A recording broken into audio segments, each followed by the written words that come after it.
Welcome to The Sheild Within. The issues discussed on the Sheild Within podcast do not reflect the opinions of any specific agency. They are the views of the host and the guest. Any persons discussed may be fictional for comedic purposes only. This podcast is rated explicit and listener discretion is advised. Listening to The Sheild Within may trigger repressed or suppressed memories or experiences. Please contact a mental health professional at your earliest convenience. It's time for the chaos to cease. Time to open yourself to peace. From the hours you've put in. To the next shift you begin. From the endless pursuit of release. That finds the worst unleashed. Transform the ugly into a win. Get to know your shield within.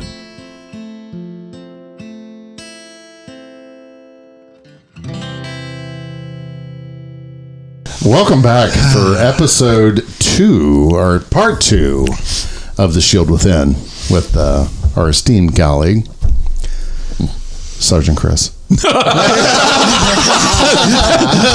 I was looking at Dr. Dave. He's a doctor. At least he stayed at a Holiday Inn at one time. Man, we have been rocking it. So the energy here in the studio is fucking phenomenal. So we have Captain Fabulous. Hello. Yes. Thank you. Keep your shirt on. Okay. I'll leave that up to Donnie. Dave, So, yeah. Donnie and his banana hammock. Anyway, so welcome to The Sheild Within. Let's talk about our socials. Come out to Facebook. We're trying to get up to 1,000, so please give us a like. I promise I won't be hitting the everybody when I do my daily posts anymore, because we lost some listeners or viewers after that. So Facebook / The Sheild Within. You can go to our website, www.theshieldwithin.com. If you're in need, you can hit the button there for coaching. They'll take you straight to Dr. David's website, which is lessonslearnedcoaching.com. He's nationwide and on your side. Specializing in first responders and children, correct? Pretty much anybody that walks in the door is going to get served. Yes. That's David's great. got 50 That's years. Minimum. Yeah. 52. 52 years now. Well, we have been doing this for 4 years, so gotta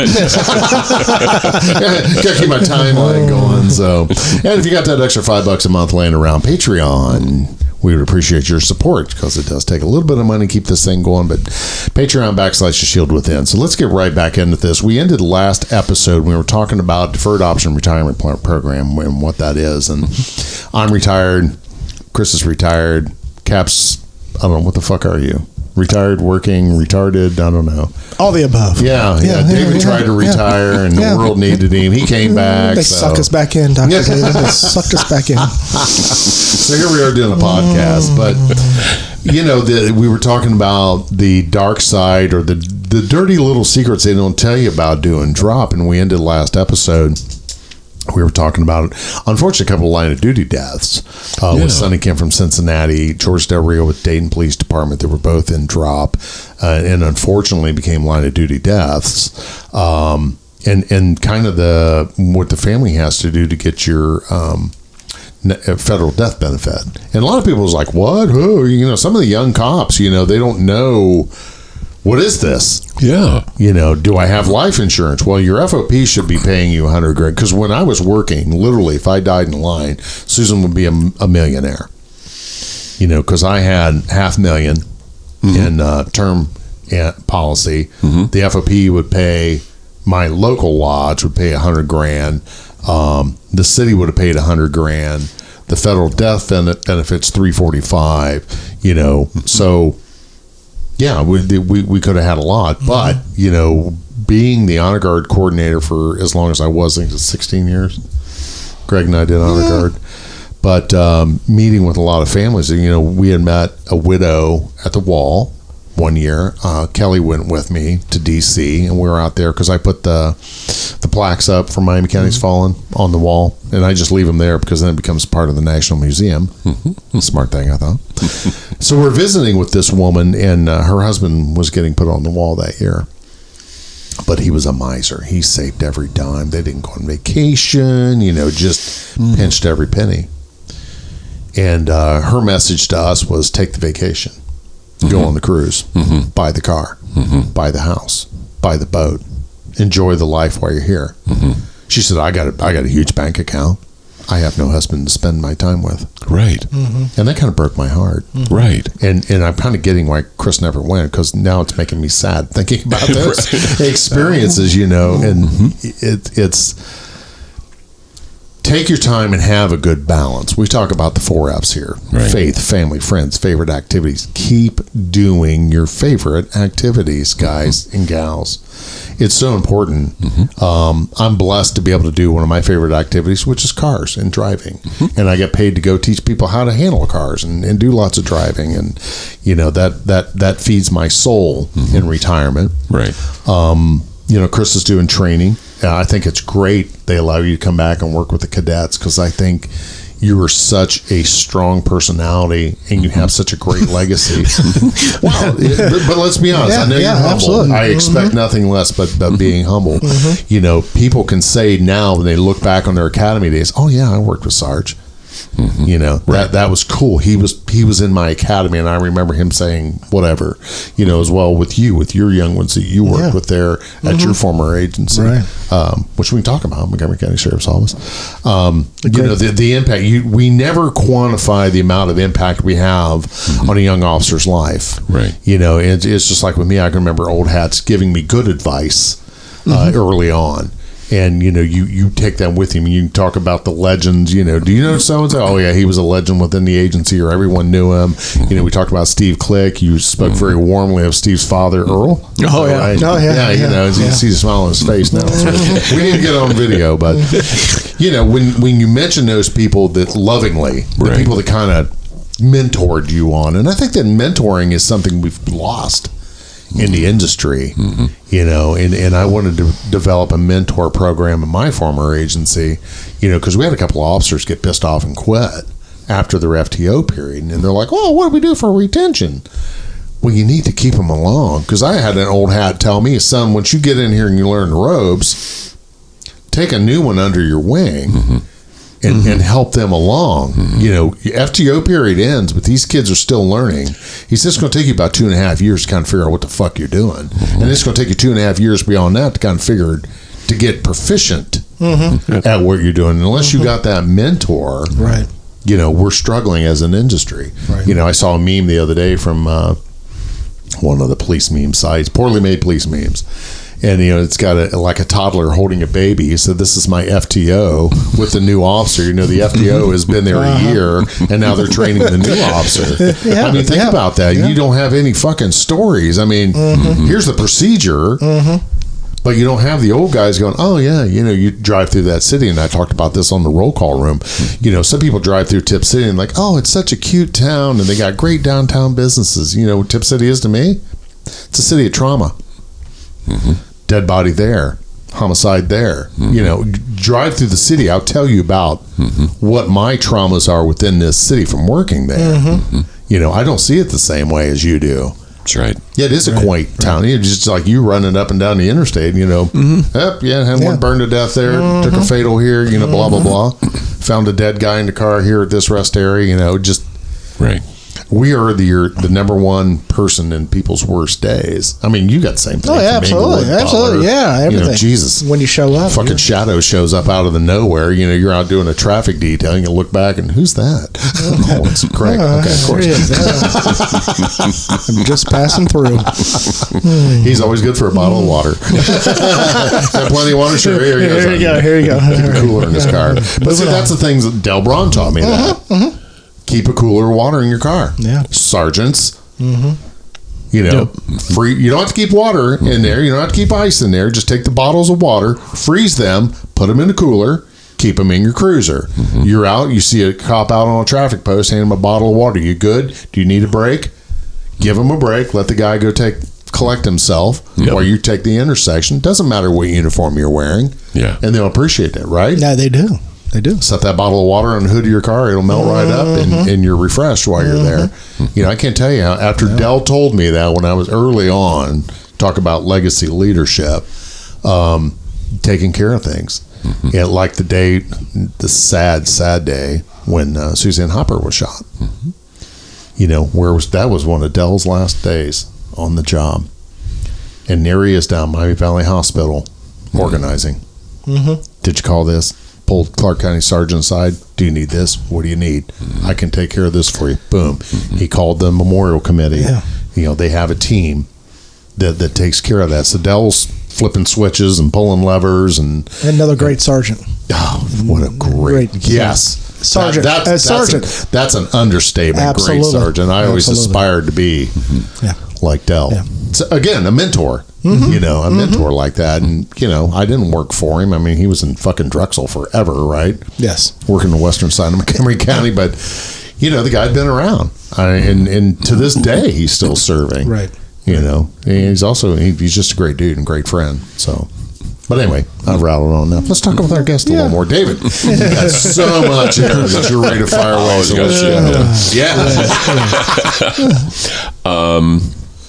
Man, I'm so tempted, so I'm going to do it. So, you knew this 8-year period was coming to an end. Mm-hmm.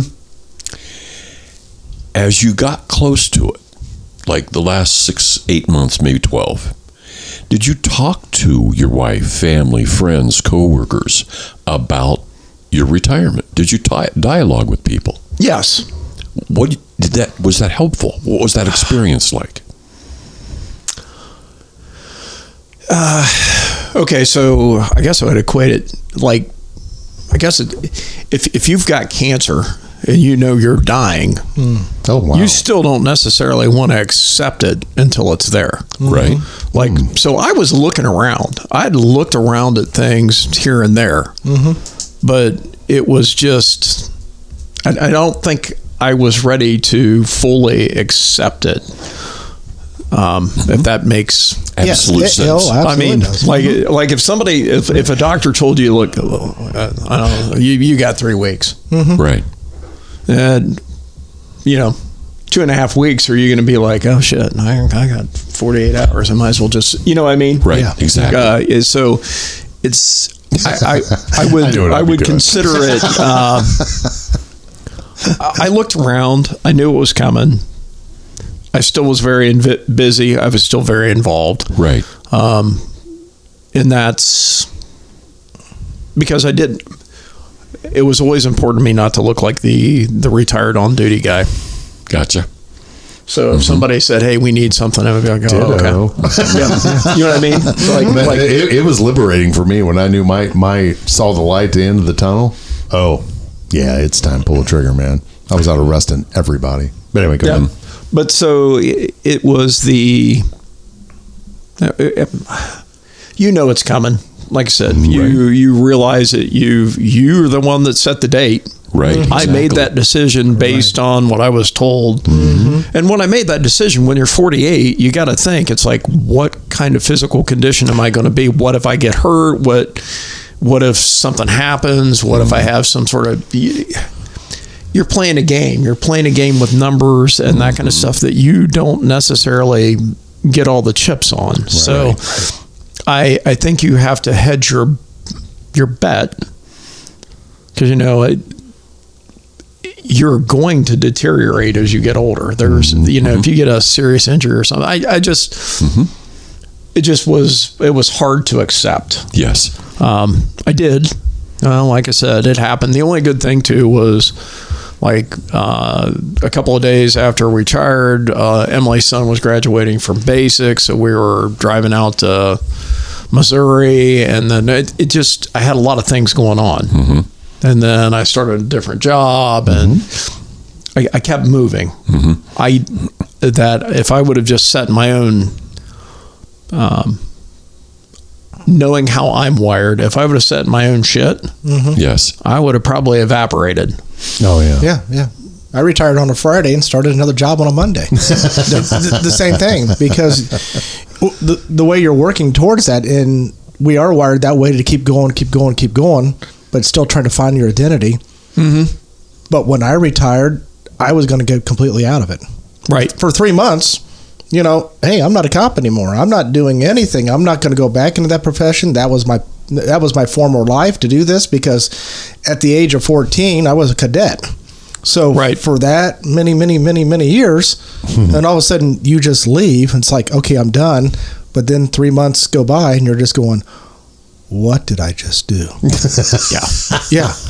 And then you do something completely different, saying, this is not me. Yeah, this sucks. Yeah. And you're going, wait a second, the uniform got me in a lot of doors. Oh, yeah. I put this on, I get into this, I got this car, I can go here, I can do this. And my whole identity just changed. And all of a sudden you get this phone call from a police chief saying, hey, why don't you come on down and be at an auxiliary?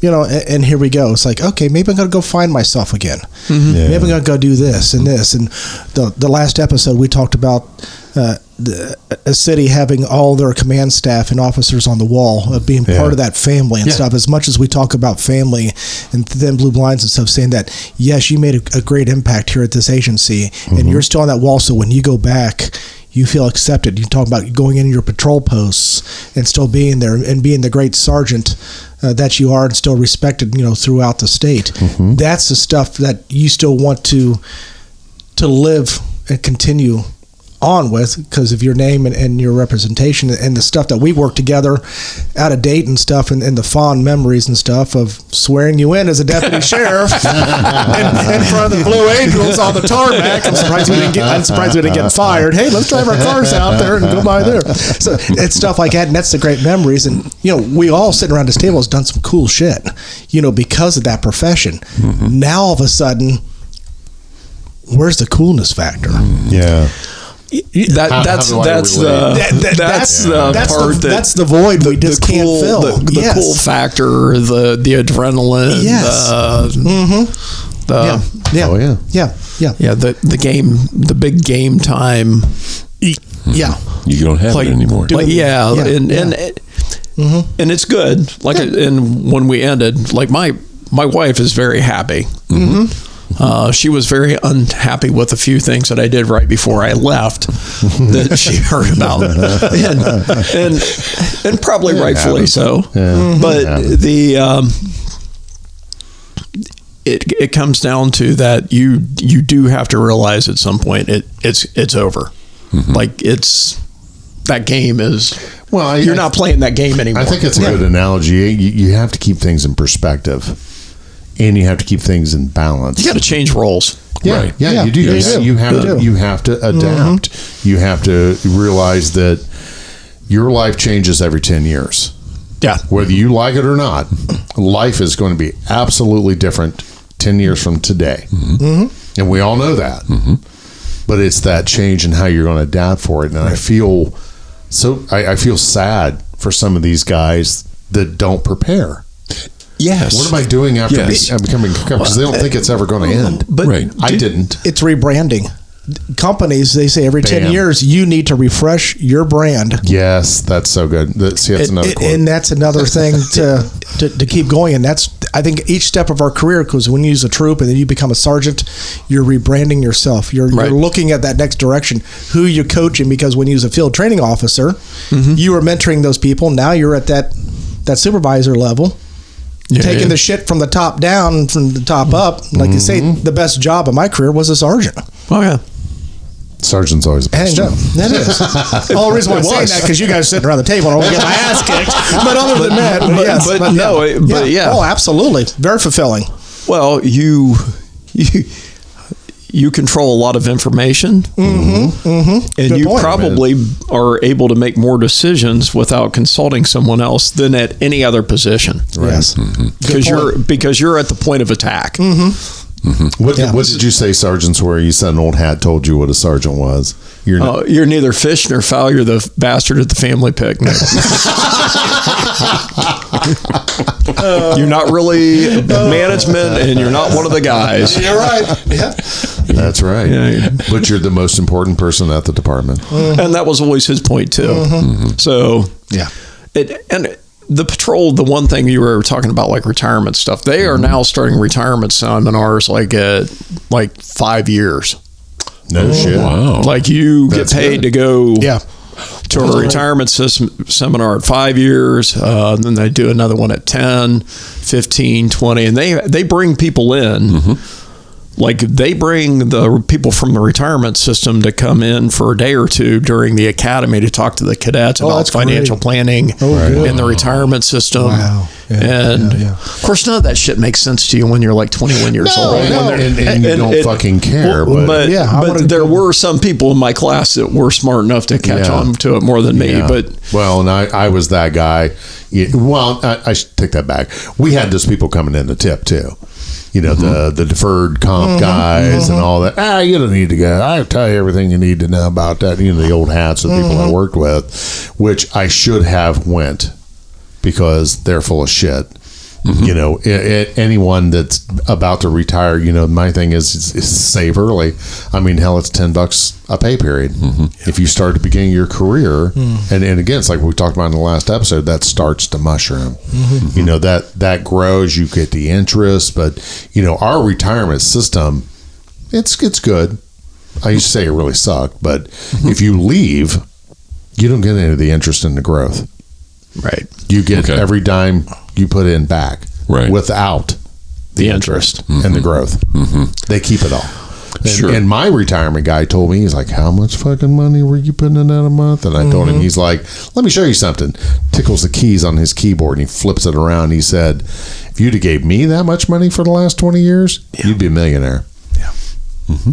But my jaw dropped. I'm like, are you fucking shitting me? He's like, yeah, the numbers are right there. You'd be fucking millionaire right now. But sometimes we focus too much on that investment instead of another type of investment. Right. Yeah. You're exactly right. But it's guaranteed money until I die, and then Susan gets half of it till she dies. And it sounds good, but I would have a hell of a lot more fucking money. But it took that, and if we could afford it, because you know we had kids and mortgages and car payments, so you know it's not bad. But don't be me. Do that other investment. Do the deferred comp. Do a Roth, you know, or whatever. Have that additional money. And with drop, you know, you should be sitting pretty good right now. I mean, I know a lot of guys, it's like, oh, man, my drop money, like our good friend Kevin. Kevin went and bought a new F450 and a new fifth wheel and a new Pike. And, you know, he's enjoying his retirement. Because, again, we die 10 to 15 years before everybody else. You know, so it's finding that balance and finding that enjoyment while you're working and you're still young enough to do it. The one thing that the patrol did with the retirement system, and I'm not, please don't take this as like the highway patrol does everything right. That's not what. That's what I thought. You guys. But the one thing with the retirement system that they always did too is they would bring in, and I cannot remember, he was a psychologist. It was the guy that if you got involved in a shooting that we had to go see. He's now retired. His daughter has the practice that's over in Columbus. Somebody said his name, I'd know it. He was an entertaining fellow, very dry humored, but very could tell good stories. Right. You would like the guy. You two would be very similar. But he would talk about the psychological aspect of it. Right. And one thing that like the little things that he said that like stuck was like, as you're getting ready to retire, don't say you're going to go fishing after you retire. If you're not fishing now, you're not going to after you retire. Don't say that you're going to take up golf after you retire. If you don't do it now. And and you need to make changes, he goes, make the change, your brain will follow. And he related, he tried to get out of going into the military in Vietnam. He ended up going to Vietnam. He didn't get out of the military. He said when he got there, he didn't want to be there. Well, they made him be there. He didn't like to run. Well, they made him run. He ended up liking to run, you know, and he wasn't proud about having to go to Vietnam, but after he went and came back, his brain, he's always been proud of it. He goes, you've got to that whole, you know, sit around and think about doing shit. He goes, don't sit around and think about it, do it. Do it. And then your brain will catch up to it. And stuff like that. I mean, when you talk about getting ready to go and making sure that you're ready, it's like you've got to have some established routines and some things that you keep doing after you retire. Even if you have to change your focus on why, you got to keep doing it. Exactly. And it makes it just keeps you moving forward. Right. Yeah. Right. You got to have some things on autopilot, like healthy activity stuff. I mean, Right. I'm not talking about like drinking a 12-pack every night before you go to bed. I'm talking Right. about like What's wrong with that? Going to church on Sunday morning. yeah, join the church on Sunday morning, your physical fitness stuff, whatever. You need to have that stuff in place. Before That you way retire. it drags you along. Yeah, and that to me is That's the a power great of the one. 4 F's. Yes. is what is preparation. It's so good for me to listen to y'all because I might have a microscopic understanding now of what drop means, and now in my head I'm like, is it a plus? Is it a minus? I'm not sure. It's It both, and it depends on the situation Right. and the person. Right. But if you're not preparing the rest of your existence for retirement is really hard, regardless of what profession you were in. Right. If you're not investing in faith, family, friends, and favorite activities when you're 40, when you're 65, probably not going to do much of it then. No. I think a good term that I was taught by the great Scott Hughes, Chief, I hope you're listening. The body won't go where the mind hasn't been before. So I was really keying off what you were talking about, Chris, about having that mindset, thinking if you're not fishing today, then what the fuck makes you think you're going to do it in retirement? Right. Do the things today that you want to do then and get yourself mentally prepared. And it's all gets down to taking care of your good brain bucket. I fully agree with Chris, and I think you said the last episode, if I just went home and sat. No, that's not where retirement's about. Retirement is you're just changing status. Anybody says, well, you're always working and you're always doing stuff. It's 2 days before they put me in a pine box, that's when I'm going to retire.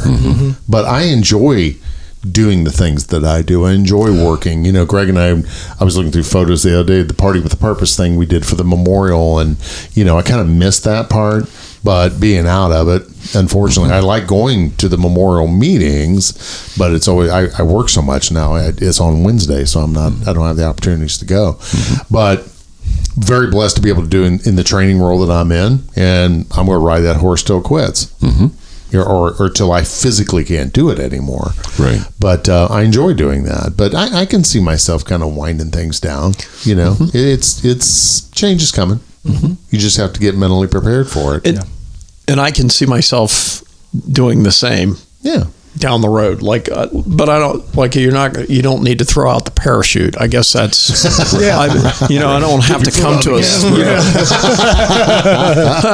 You're just shifting gears. So it's that whole, but I think a lot of that is that motion is lotion kind of concept where you've got to have yourself going in a positive direction. If your life's not going in a positive direction and you throw in retirement, then you're shit. Yes. Well, but have something to do when you're done. It's my dad lives in the villages, and he always makes the comment that people retire and they come down there looking for a job. Yes. And in the church that he's affiliated with, he's like, oh yeah, these guys come in, I'm going to get on the church council. And next thing you know, they're trying to start running things, and people's like, you need to hit the brakes there, new guy. This isn't your new job, okay?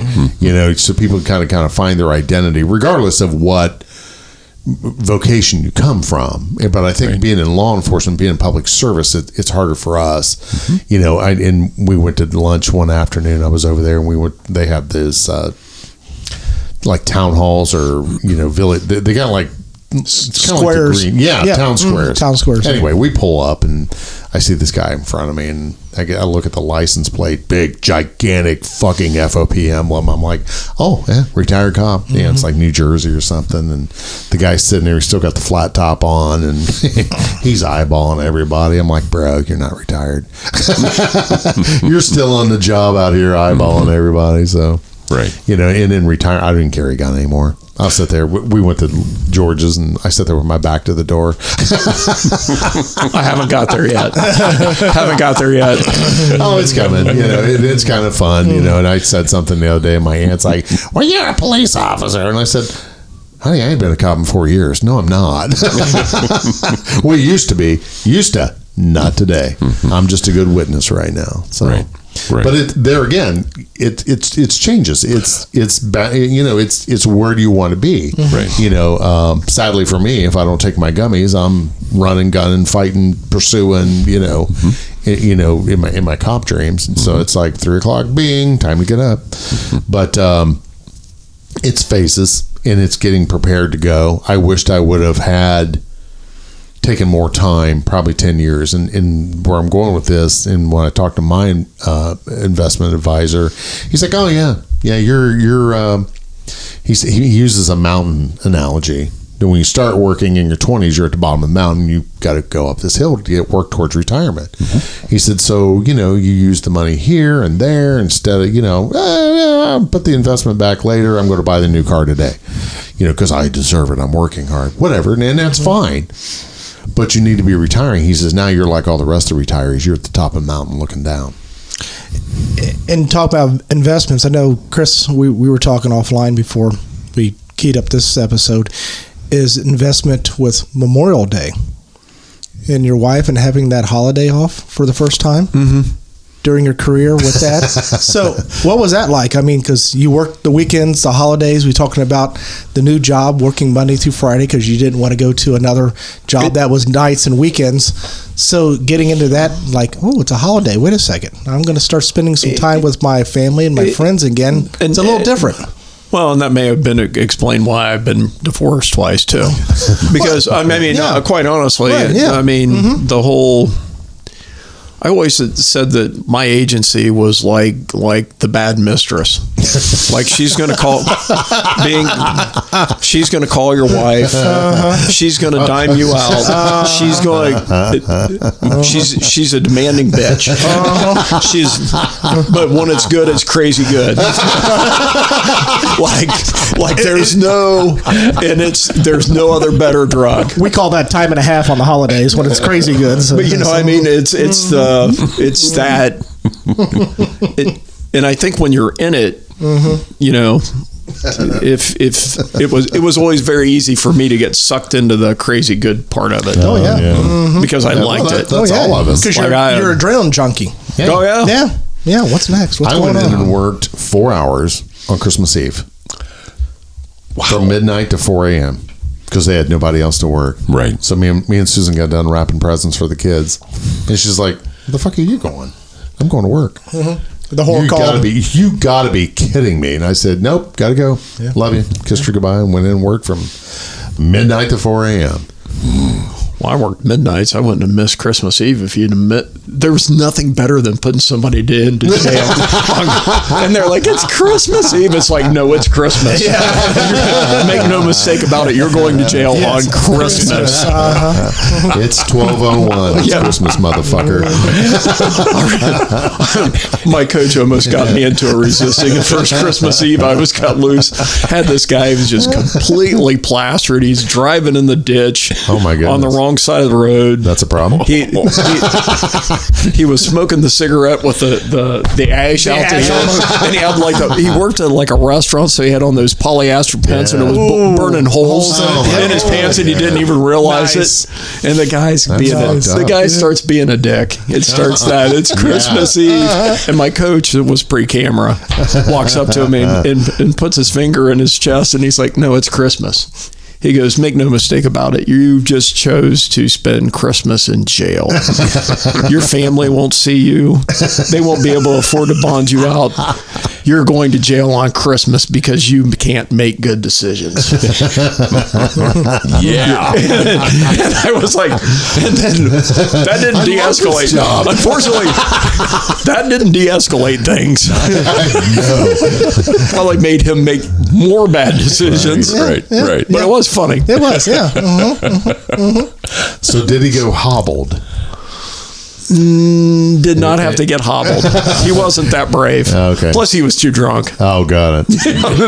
He wasn't going to put up that good of a fight. Did he puke, piss, or shit in the back of your car? He'd already pissed himself.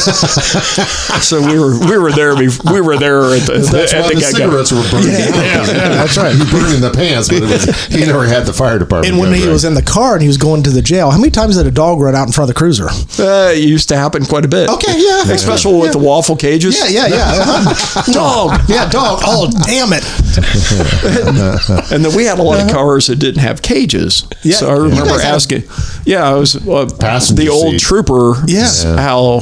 Yeah, put them in the front seat, belt them in, and he had the PR-24 up against their throat.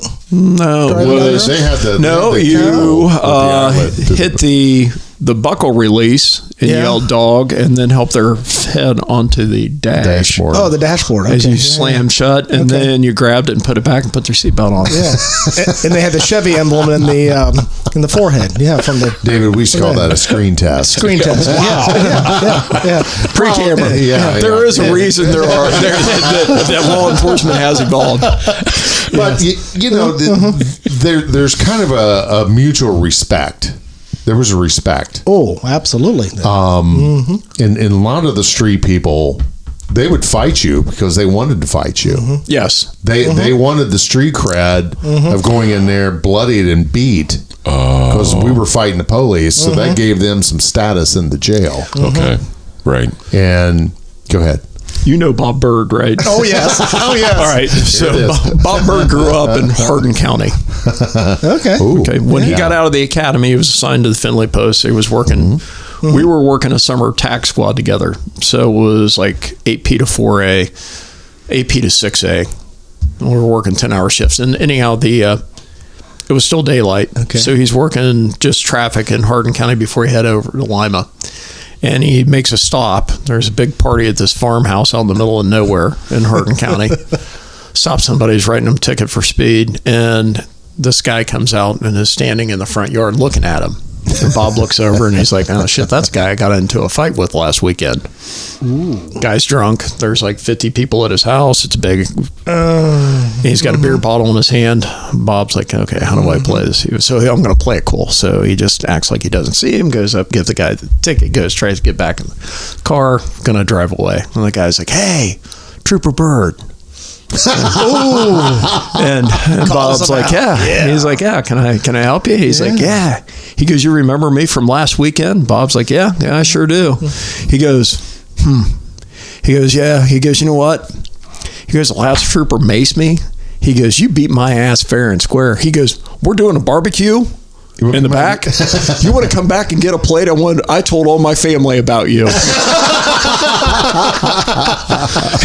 And Bob Bird goes back there and meets his family and he gets a sandwich. It's like, Bob, you're not smart, but you got balls the size of this table. Well, but that's a human factor, though. Seriously, they expect, but and he said, you beat my ass fair and square. The other guy had to spray me. Yeah. You know, and it's like there was a guy, shit, his name was right to the tip of my tongue. I'll think of it in a minute. With these young guys that just don't respect these guys, you know, and I always talked about the Italians there in Harrison Township. They knew. I mean, the deputies knew what was going on with their businesses, as illicit as it would have been back in those days in the 80s and 90s. Right. You know what I'm talking about? Right. When the black and gold comes rolling into town, But- or when the trooper gets out of the car and puts the hat on, and you know Well, you fucked up. But the 5 Point guys all knew what was going on in those establishments. Right. You just don't give me a reason to come in and we're good. No, yeah. But if you give me a reason to come in, I'm going to come in and do my fucking job. And they knew that.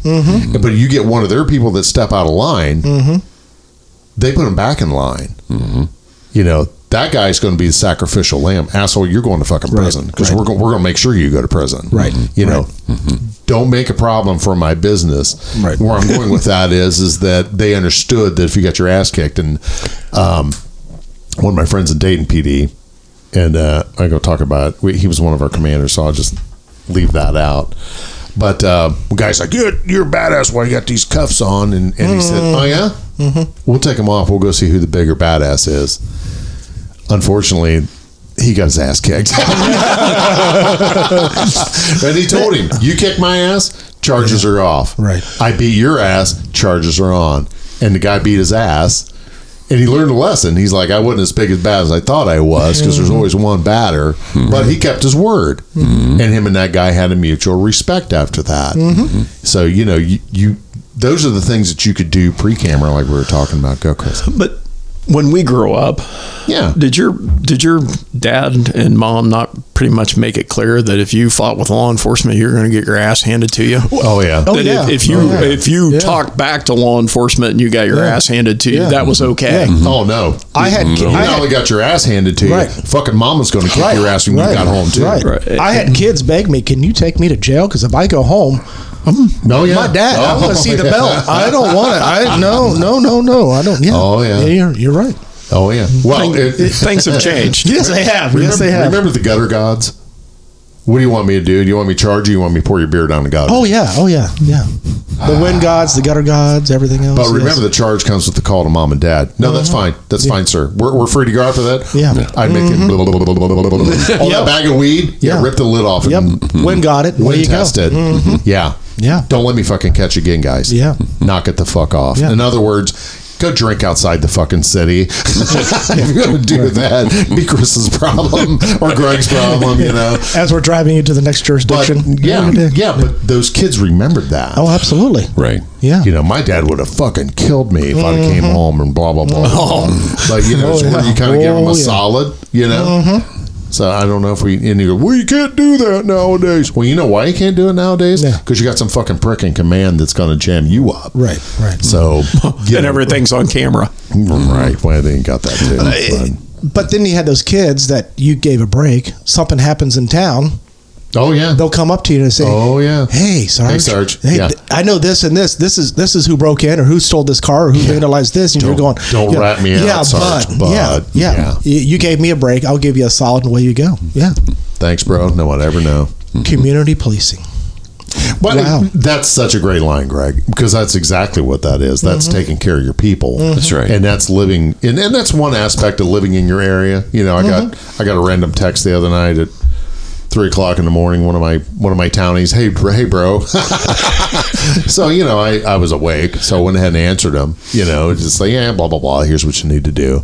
You know, hey man, thanks. You know, we just don't see the guys coming in anymore and things like that. It's like, Right. well, yeah, look at the department. It's all people that don't live here. They're not, you know, connected to your community. Yeah. You just don't get that. But Yeah. yeah, it's just, again, things are changing, things are evolving, you know, but as much as they try and change, they're wanting to get back to that, you know, let's do the community policing. It's more than barbecues and things like that. It's what is your cops doing on the street at night Right. to take care of those people? Right. How are you interacting with them? You know, Right. most people, only interaction they ever have with police officers when you put them on the curb and give them a ticket. Yeah. But there's so much more to it than that. Yeah. Yeah. So what else you got for us, David? Wow. We're by the way, we're at 41 minutes. Okay. Given that reality, Episode 3. I'm going to go short instead of long. I looked up your name on Google and YouTube both. And I found... I'm glad to do that.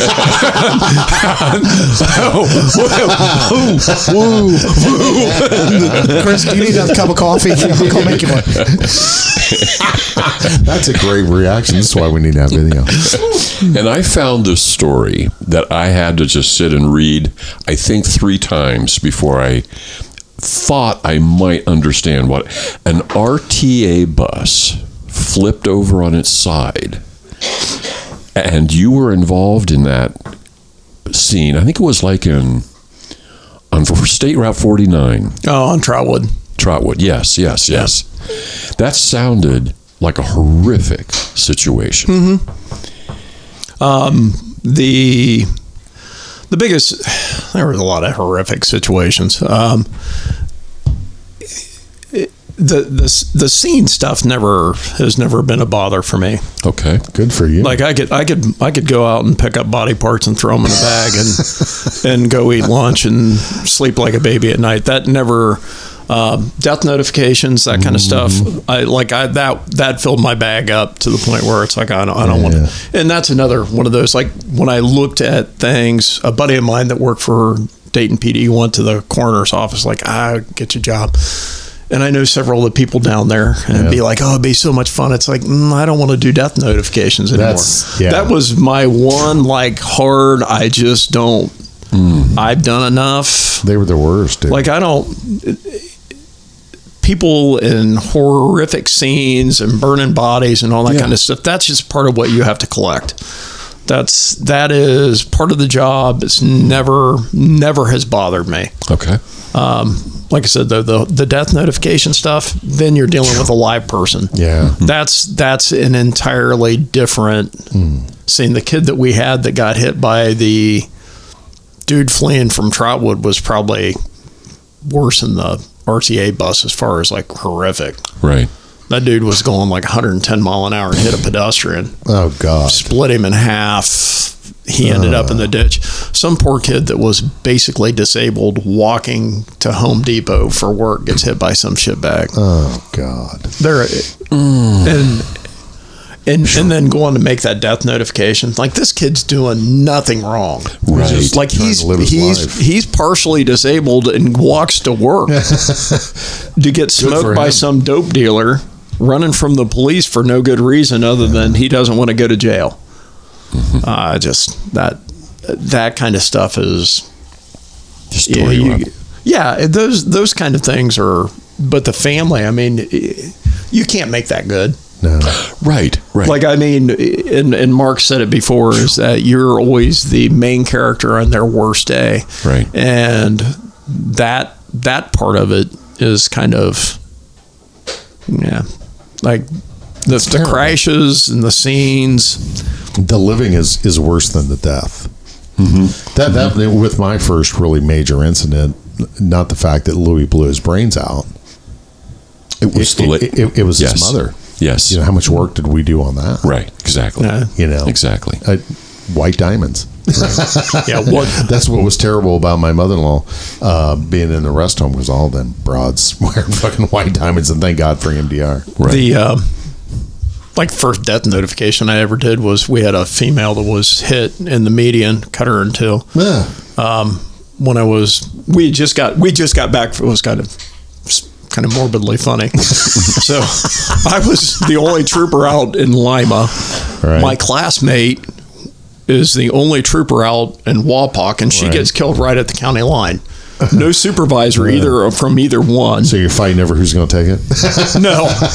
No, it was more like, holy shit, this is day one that we just got back from post-grad, and we've got this shit show. What a way to start your career. Yeah, so I end up going and making notification to the mom, and as soon as I knock on the door, she opened the door, she collapsed. Oh. I was like, okay. And at 22, that wasn't a big deal. You keep doing it over and over. By the time I'm 42, it's starting to be a bother. By the time I'm 52, every time I have to go do a death notification, I'm sweating, and I'm kind of having to do some mental gymnastics to try to get myself prepped to be able to give my spiel and to talk about it. Right. And then, like I said, I don't miss that part. No, not at all. No. Because I think Gephardt was talking about that in our episode with him. He was talking about doing death notifications and how that. And then the phone calls afterwards and follow ups and then going and talking to people. It's heartbreaking. Yes, absolutely. But the burning bodies and fiery crashes and that kind of stuff, I've seen more than my fair share. And it never. The only crash that I can think of that I played out in my mind was when I only probably maybe a year on. We had a family from Tennessee that was coming from Michigan going south of Tennessee. Dad falls asleep on the overpass at State Route 65 in Allen County, goes off the side of the road, hits a guardrail, goes across. The kids are in a pickup truck with a mattress and a hatchback. They all get tossed over the guardrail. And that was the first time I ever did CPR on a 10-year-old. And then that was back when, that was at the end of my shift. I went home. I came back out the next night. That shit played with my head for a long time. Because it was a kid? Oh, yeah. Oh, yeah. Oh, yeah. And plus it was... The kid didn't survive then? Oh, no. It was... Okay. He was dead when I started. Yeah. Like, when you blow into their mouth and it sounds like a... Gurgle. Like, the air coming out of a balloon. There's, like, no elasticity. Yeah. Like, there was no response. It was just... I'm one of my two and one when it comes to CPR. I've won twice. I've lost one. Wow, you have better odds than me. I mean, I was like 10-1. Yeah, so I'd lose 10-1. Anyway, but that was one that stuck with me for a very long time that I would still kind of play over because it was just maybe it was the first. That was and there, but it's not. It's not one of those things that I can't get through. It's just one of those things. I'll never forget that. Right. But it didn't harm you. No, it was one of those things, though, that you had to play some mental gymnastics to. Yes. I guess if for anybody getting into this occupation to think that this isn't going to change your perception on. Like, I've got friends outside of law enforcement. They don't see the world the same way I do. No. That's right. We have discussions about things. They have no idea. Correct. Yeah. Like, they don't know that heroin addicts put shit up their ass. They don't. You have that conversation, and they don't. Vagina. But, the they don't. entire rig and the dope substance. It's like, good God, woman. She's a vending machine or something. Yeah. And the infection. Yeah. It looks like a placenta when it comes out. God. And sorry. smells. Yeah. I'm totally gross myself. Having a little flashback now. But that's one of those things where, like, they don't have that perspective. And to think that you're going to, as a person, get into that job and not think that that's going to change you and that you're not going... I never went into the job with any idea that it wasn't going to... wasn't going to change anything. Right. You know what I mean? Right. Absolutely. I knew I was going to be working midnights. Sure. I knew I was going to be working holidays. I knew that things could go bad. I didn't have any false expectations of it being all sunshines and roses. I mean, the unicorn wasn't going to shit a candy cane every day out in my front yard. That's just not how that works. But it did. Well, that one night, but that was entirely different. That was off duty. But that's... I think people go into it and they don't have realistic expectations, and they don't... It's that saying, I got into this job to change the world. I didn't realize how much it changed me. Yeah, exactly. What's you look? What's the old saying? If you look at monsters long enough, you become a monster. There's a little truth to that. There is. There really is. Like, I don't. I would get calloused. Yeah. Well, and I think that your perspective on things just changes. Your frame of reference about all of life, how you yourself. Well, you become like for defense stuff. You're either predator or prey in my mind. Yeah, that's true. Like, you're either predator or prey, and I choose to be a predator. And I try to keep that sword fairly sharp. Right. And I don't think that that's necessarily wrong, but my wife doesn't. Like, she skips through life, and we go into Walmart, and she's skipping through life, and I'm like, holy shit, that dude's mepped up. I might have to kill him. I'm paying attention to what's, and she just, and it's nice. All right, lightning round. We'll start with Greg. Tell me about the one time. Well, that's not fair for you because your wife's on the job. Okay, we'll start with you, and I'll think about it. No, maybe with your daughter. Yeah. Okay. What? What was one of your favorite experiences where you're having to think like a cop and she's just oblivious? Got one keyed up? Oh yeah, it's I did too. It's going to the stores. Yeah. Yeah, with that, and then next thing you know, everything's good, and all of a sudden it's like, Where did you go? Oh, I'm hiding in the coat rack, or I'm over here, or I'm going around the corner, and everything's good. And the same thing is, I'm looking at the emergency exits. I'm looking at this person here. I'm over there going with that. And then plus, when she picks something up, I'm looking at the price tag, going, oh no. So yeah, it's stuff like that. You're always on guard because you're looking at, and then when somebody comes up to you and they say, "Hey, Chris, how you doing?" You're going, friend or foe, friend or foe, friend or foe. Yeah. Who are you? What's going on? Hey, I'm not good with names, but yeah, it's stuff like that. You come very super sensitive of what's going on around you, even though you're not carrying with all your gear. Push pause. Let me rephrase. Where you're in the mode, you're in protector mode, or like you said, predator mode, and your loved one is clueless of the danger that's approaching, and you're preparing. Do you have one? I'll let you stew on it, Chris. Yeah. Walmart, Moraine. I had my Hannah was probably already, but go ahead. Mine was going to be Hannah was probably 10. We were going in there. It was during the big height of the heroin epidemic thing. I always make a point to go to Walmart before 10 a.m. Oh yeah. Because it's an entirely different crowd. Yes. Especially the retirees are on there. right, and old people. Your dopers that have partied all night They haven't shown up in their pajamas yet after they've rolled out of bed. So sorry if you showed up Walmart and I offended you. So we pull into your jammy pants before you go out. We pull into the parking lot. There is a pickup truck with Brown County tags parked. I don't know, maybe a couple of rows away in Walmart in Moraine. Yeah. There's a clue right there. Right. So we get out. So I noticed that right away. Several counties away. Yeah. So I get out. She gets out. I can see this dude cutting over. It's like, Hannah, get on my left side because I'm right-handed. Because if I'm going to have to shoot somebody in my face, I'm going to have to get my gun. I'm not going to Walmart without a gun. This dude comes over and kind of cuts us off and starts the, hey. He's like, do you got money for gas? Yeah. He goes, I worked all night and I don't have money for gas. And I looked at him and said, you don't work and not have money for gas. It's like, get out of my way or I'll plant you right where you fucking stand. I'll kill you in this parking lot and not think twice of it. Yeah.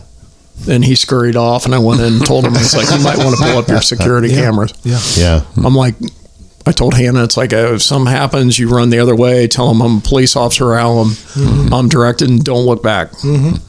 Yeah. Oh yeah. Yeah. That's always the pre-go into any cinema or anything else. If something happens, you go the opposite direction that I go. And call 911, tell them what I look like. Yeah. Right. Yeah. Because your safety plan and stuff. Yeah. But yeah, we have that with But that one was, I was like, I'm going to kill this guy in the Walmart parking lot. Right. I guess my Walmart's bigger, New York City. So, and here you are, you're walking down the street and they see shops and stuff and windows and shiny things and you're doing all that. And you're number one, you're in a foreign city. Oh, yeah.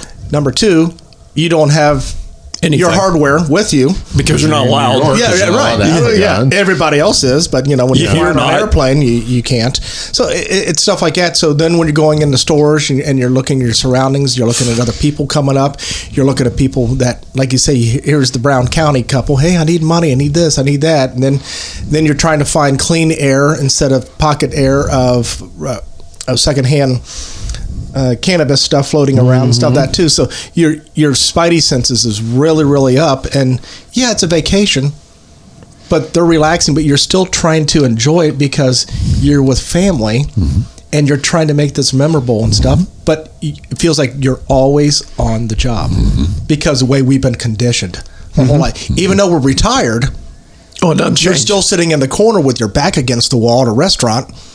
You're knowing where the exits are at. Well, right. I am situationally aware. Correct with that. But others, they just slide in the booth, plop down, and say, "I have the number 3," and away we go. And then somebody plops over here and stuff. What am I going to do? I'm going to get my cell phone now because I'm going to record the incident. I'm not going to call 911. Right. I'm going to record it. Yeah, do this. I need to be the next TikTok or YouTube sensation. Absolutely, and that's the stuff that we still try to grasp because we don't have our utility belts on us to call for the then we backup. started thinking about what's our alternative, which leads me to my story. We were traveling to Florida, and I'm a Crown Vic fan. I had my LX Sport that I'm driving. We roll into this gas station in Tennessee, and Susan goes inside and gets whatever snacks or whichever else. So she comes back out, and I'm fueling up, and here out jumps Bubba out of his 10-year-old square body. Hey, yo, man, is that a Crown Vic?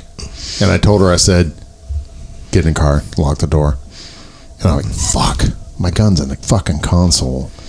So now what am I going to do? So he starts coming over to me. Well, I still smoked then, so I had my lighter. So I pull out the gas nozzle, and I said, what do you need? Yo, man, I'm just going to look at your car. I said, no, you don't. You don't need to look at my car. So he starts questioning, and I know it's the setup. Do you got some money or whatever else? I said, look, partner, let's just do this. Either you back the fuck off, or I'm going to douse you in gas and set you on fucking fire. I don't have any money for you. You don't need to talk about my car. Best thing you can do is get back in that piece of shit and leave. And my wife is like mortified because she's hearing this exchange. I'm like, I can't get to my gun, so what are you going to use? It's just like with you in New York. Yeah. We start going into planning mode. And the guy's like, we don't got to be a dick. And I'm like, just get in the truck and leave, bro. So we got in this truck and he drove away. And my wife's like, how did you think of that? And I said, well, number one, your job was to call 911 instead of sitting there and watch me light this guy up. Literally. You need to start thinking into the realm here. And her and I had that dog. And she's like, well, I never would have thought to call 911. I said, that's right. So transfer that into church. I always sit in the same place when I go to church. And the other cops that come in, we all go like, what's up? We give one another the lifted eye. What's up? Okay, gun there, gun there, gun there, gun there. I sit all the way to the right towards the back. And if something happens, I told her, get your ass out in the parking lot, call 911. Tell them what I'm wearing. What about you? I said, I got God as my shield. I'm not worried about that. I'm going to need to take care of business. And we, as a group here, is going to need to take care of business. But I don't know if it's a blessing or a curse that we're that way, but we have to think that way because of the situation that we're in. So, it's just like with Chris, you see these fucking tweakers. I see the motherfuckers at Menards all the time. They're out there begging for money. Oh, I've heard every fucking story in the world, dude. I ain't gonna listen to that shit. But we don't see the world like everyone else does. We're in that protector, and it's still even in retirement. I mean, I wear my hair the way I do just because I have a big bald spot, but transitioning out of the job, yet you're still situationally aware of the things that are around you. Right. So I think of that as a benefit. I really do. Yeah. And I'm really the same way. I mean, I walk into a Kroger and I start doing mental status on every single person in the store. I don't think about it. Yeah. I mean, I go through produce and I know exactly what her Axis 1 diagnosis is, and I know what that personality disorder probably is. And it's not a thing I think about doing. Daddy issues, abusive mother, sex abuse. Are you looking at the pajama bottoms? Is that how you're comparing? In Florida, most people wore them of all ages, so I got that one out. I mean, if you walk into a grocery store in Florida, half the men in the store are wearing pajama pants. Oh my God! Wow. Yeah.